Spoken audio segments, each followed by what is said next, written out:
யாழ்ப்பாணத்தின் கல்வித்துறையிலையும் மருத்துவத்துறையிலையும் என்னதான் நடந்து கொண்டிருக்கு என்ற ஒரு பெரிய கேள்விதான் இப்ப அதிக அளவுல பெரிய பரபரப்பா இருக்குது.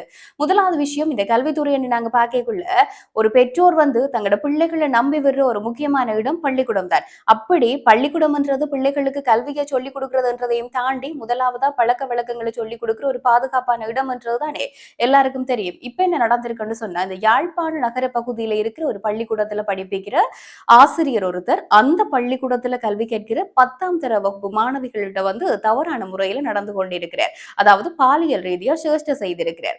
அப்ப இந்த மாணவிகள் என்ன செய்யணும், பெற்றோர்கள்ட்ட இந்த சம்பவம் தொடர்பா சொல்லிக்குள்ள பெற்றோர்கள் பாடசாலை நிர்வாகத்துக்கு சொல்லிடும்.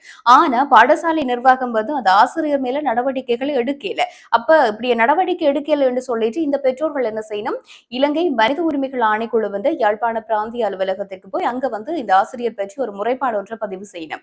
அந்த ஆணைக்குழு என்ன செய்யுது, இப்ப அந்த பாடசாலை அந்த ஆசிரியர் தொடர்பில் விசாரணைகளை முன்னெடுத்திருக்கணும். இது முக்கியமான ஒரு விஷயம். இது பற்றி நான் கணக்கு கதைக்க தேவையில்லைன்னு நினைக்கிறேன். என்னன்னு சொன்னா, பாக்குற ஒவ்வொருவருக்குமே உங்களோட உள்ள குமுறல்கள் எப்படி இருக்கும்னு எனக்கு தெரியும். ஏனென்று சொன்னால், நான் ஏற்கனவே சொன்ன மாதிரி பிள்ளைகளை நம்பி விடக்கூடிய ஒரு இடம் பாடசாலை. அதுவும் ஒரு பாடசாலையில் இருக்கக்கூடிய மாணவர்களுக்கு நன்னடத்தைகளை சொல்லிக் கொடுக்க வேண்டிய ஆசிரியர்கள் இப்படியான கீழ்த்தரமான செயல்பாடுகளை செய்யறது யாராலையும் ஏற்றுக்கொள்ள இயலாது. இது எனக்கு விளங்குது. உங்களோட ஆதங்கங்கள் எல்லாம் எப்படி இருக்கும் என்று சொல்லியும் என்னால விளங்கிக் கொள்ள முடியும். இது முதலாவது விஷயம், இந்த கல்வித்துறையை பொறுத்த வரைக்கும். அடுத்து ஒரு பெரிய ஒரு விஷயம், மருத்துவத்துறையில யாழ்ப்பாணம் போதனா வைத்தியசாலையில பிரசவத்துக்காக அனுமதிக்கப்பட்ட 25 வயது இருக்கிற நெடுந்தீவை சேர்ந்த தாய் ஒருவர் நேற்றைக்கு இரவு உயிரிழந்திருக்கிறார். யாழ்ப்பாணம் போதனா வைத்தியசாலையில பிரசவத்துக்காக அனுமதித்து உயிரிழக்கிறது இதுதான் முதல் தடவை ஒன்று கேட்டா நிச்சயமா இல்ல.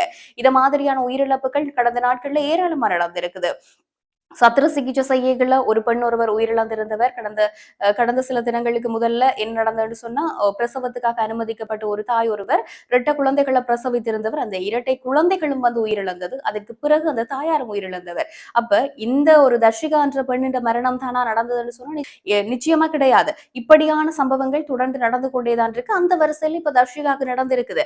ஒரு கர்ப்பிணி பெண்ணிட பெரிய எதிர்பார்ப்பு என்னவா இருக்கும், என்ற குழந்தையை நான் கையில எடுத்து இந்த உலகத்திற்கு கொண்டு நான் எவ்வளவு தூரம் நினைத்து வளர்க்க ஆசைப்படுறேனோ அதையெல்லாம் கொடுத்து அந்த குழந்தையை வளர்க்கணும்ன்றதுதான். இப்ப அப்படி ஆசைப்பட்டு ஒரு தாய் இந்த உலகத்துல இல்லை என்றதுதான் மிக மிக வேதனையான ஒரு விஷயமா இருக்குது.